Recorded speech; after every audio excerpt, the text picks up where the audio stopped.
नमस्कार मित्रों, मैं आपका वैदिक एस्ट्रो गाइड पुनः उपस्थित हूँ आपके सामने एक बहुत ही महत्वपूर्ण विषय को लेकर। वैसे तो मैं आभारी हूँ हमारे एक मित्र का जिन्होंने ये प्रश्न पूछा है। अमूमन देखने में यह आता है कि आम लोग राहु, शनि, केतु, मंगल का नाम सुनते ही भयभीत हो जाते हैं और कुछ ऐसे लोग भी हैं जो लोगों को भयभीत करते रहते हैं। तो आज उपस्थित होने का कारण यह है कि कुछ देर पहले ही एक मित्र जिनकी 7.5 की शनि अभी शुरू हुई है, जैसे ही शनि का मकर में पदार्पण हुआ,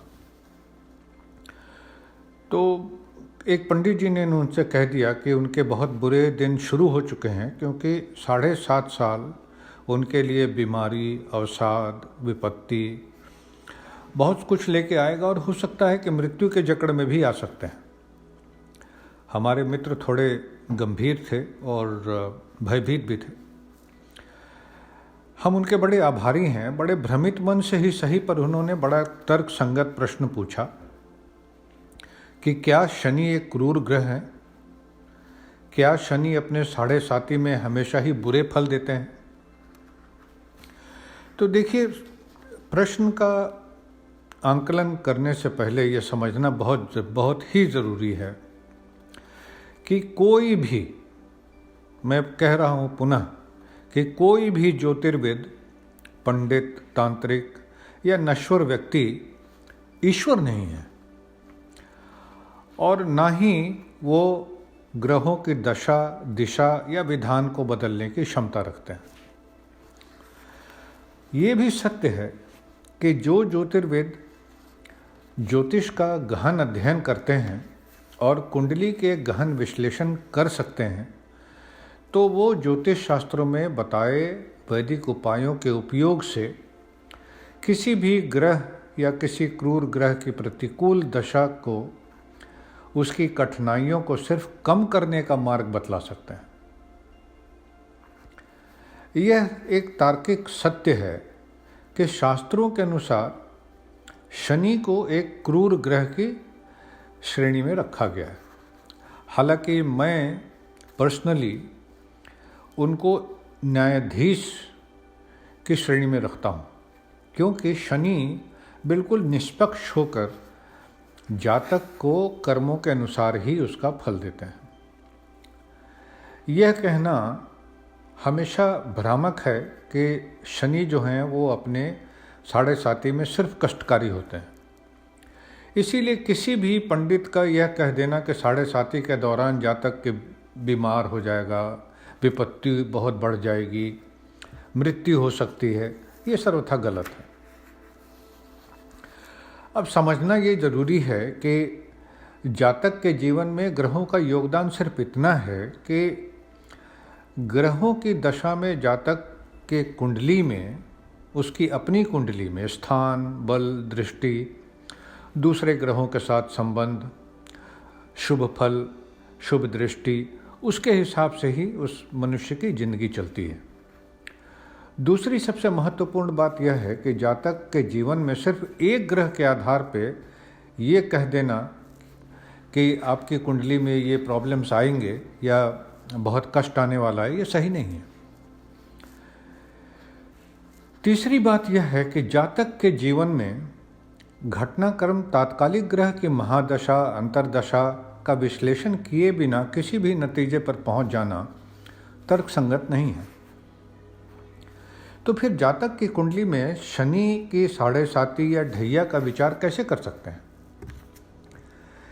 तो यहाँ पे शनि की चर्चा हो रही है, तो शनि को केंद्र बिंदु मानते हुए अगर हम इसकी विवेचना करते हैं तो यह समझने का प्रयास करते हैं कि शनि की भूमिका एक्चुअली है क्या। यह ग्रह करता क्या है? वैसे देखिए, हर ग्रह जो है एक निश्चित और निर्धारित भूमिका में काम करता है। सबका एक अपना कारकत्व है, वो अलग अलग चीज़ों को इन्फ्लुएंस करता है। वैसे शनि जो हैं इनकी भूमिका बहुत ही महत्वपूर्ण है। जैसा कि हमने कहा, शनि जो हैं वो न्यायाधीश हैं और बिल्कुल तटस्थ रहते हैं और मनुष्य को उनके कर्म के अनुसार फल देते हैं। तो शनि इन्फ्लुएंस क्या करते हैं? शनि जो हैं सो जातक की जीविका, नौकरी, सत्ता, पद, प्रकृति, रोग, इन सब चीज़ों के कारक ग्रह माने जाते हैं। पर यह भी एक काट्य सत्य है कि जातक के कुंडली में स्थित ग्रह ही मनुष्य के व्यवहार को संचालित करते हैं। मजबूत ग्रह की दशा में मनुष्य को पद, सत्ता, शक्ति, धन, बहुत असीमित अधिकार भी मिलते हैं। अब इसका उपयोग या प्रयोग मनुष्य अगर न्यायोचित ढंग से करता है तो उसका फल शनि के ढैया में या साढ़े साती में उसी प्रकार मिलता है। और अगर मनुष्य अनुचित ढंग से अपने पद को या पावर को या सत्ता को यूज़ करता है या उसका प्रयोग करता है तो उसका फल भी वैसा ही मिलता है। अब जैसे एक उदाहरण लेते हैं कि अगर किसी भी जातक की कुंडली में राहु प्रबल है और अपने दशा में असीमित शक्ति देता है, सत्ता, पद, जातक सब कुछ दिलाता है, क्योंकि राहु ये दे सकता है। अब निर्भर करता है कि वो व्यक्ति अपनी मजबूत दशा में उसका उपयोग कैसे करता है। ये भी बात सच है कि मनुष्य को जब अचानक कभी सत्ता मिल जाती है या शक्ति मिल जाती है तो कभी कभी उचित या अनुचित का ज्ञान रहते हुए भी वो उसको प्रयोग में नहीं लाता है। और ज्योतिष में कहा भी गया है कि मनुष्य को किसी भी काम को करने से पहले अपने अंदर की दो आवाज़ें जो उसको सुनाई देती हैं उसको सुनना चाहिए। एक तो मन की आवाज़ और दूसरा आत्मा की। मन की आवाज़ जो है वो बड़ा चंचल है, मन के जैसा, इंद्रिय, भौतिक सुख, काम, क्रोध, मद्य, सत्य, असत्य सब में लिप्त रहता है, उसको काम करने के लिए प्रेरित करता है। वहीं आत्मा जो अंतर्मन की आवाज़ है, विवेक से प्रेरित होती है और काम को करने से पहले या कर्म को करने से पहले सचेत करती है, ये बताती है कि क्या सही है क्या गलत है।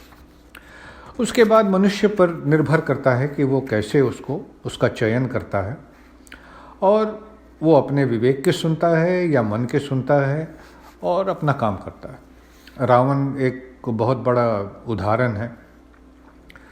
उसके जैसा पराक्रमी विद्वान अपने मन की सुन के ही अपने पतन की ओर गया हो। और यहीं पे शनि एक न्यायाधीश के जैसे जातक के व्यवहार के अनुसार उसका फल भी देते हैं। शनि का प्रभाव अच्छा या बुरा उसके कर्मों पे आधारित है। वैसे साढ़े साती के काल में ही विश्व के बहुत बड़े बड़े नेता, बुद्धिजीवी, कलाकार, लेखक, आविष्कारक सर्वोच्च शिखर पे पहुँचे हैं। मैं यहाँ पे ज़रूर रेफ़र करना चाहूँगा कि हिंदुस्तान के अभी वर्तमान प्रधानमंत्री भी अपने साढ़े साती के समय में ही वो प्रधानमंत्री हुए और श्रीमती इंदिरा गांधी भी अपने साढ़े साती के काल में सबसे शक्तिशाली रही थी। शनि का कठिन प्रभाव सिर्फ साढ़े साती में ही नहीं देखने को मिलता है। अगर ढैया शनि हो और विशेषतः अगर अष्टम हो और अगर अशुभ स्थिति में हो, शनि अगर नीच का हो या किसी शत्रु ग्रह से दृष्ट हो, सूर्य के साथ हो, तो कठिन प्रभाव बहुत आते हैं। अनुभव में ये बात सच है। लेकिन वेदों में और शास्त्रों में बड़ा सरल तरीके से ये समझाया गया है कि शनि क्रूर जरूर हैं, कर्मों को ध्यान में रखते हुए उसका वो फल देते हैं, परंतु अगर किसी व्यक्ति की शनि की दशा अच्छी नहीं है तो उसको शांति के लिए कुछ उपाय वेदों में बताए गए, जैसे शनि के मंत्र का जाप करना, हनुमान चालीसा का पाठ करना, बहुत गंभीर स्थिति हो तो सुंदरकांड का पाठ करना, हनुमान जी के मंदिर में हर शनिवार का दर्शन करना। लेकिन उससे भी ज़्यादा इम्पोर्टेंट चीज़ ये बताई गई है कि आप ज़रूरतमंदों की सहायता करें। जो वृद्ध हैं, कमज़ोर हैं, असहाय हैं, उनको खाना खिलाइए, भूखों को भोजन दीजिए, स्त्रियों का सम्मान करिए, तो इससे शनि प्रसन्न होते हैं। वैसे ये मैं अंत में ज़रूर कहना चाहूँगा कि शनि से भयभीत होने की या भ्रमित होने की आवश्यकता बिल्कुल भी नहीं है।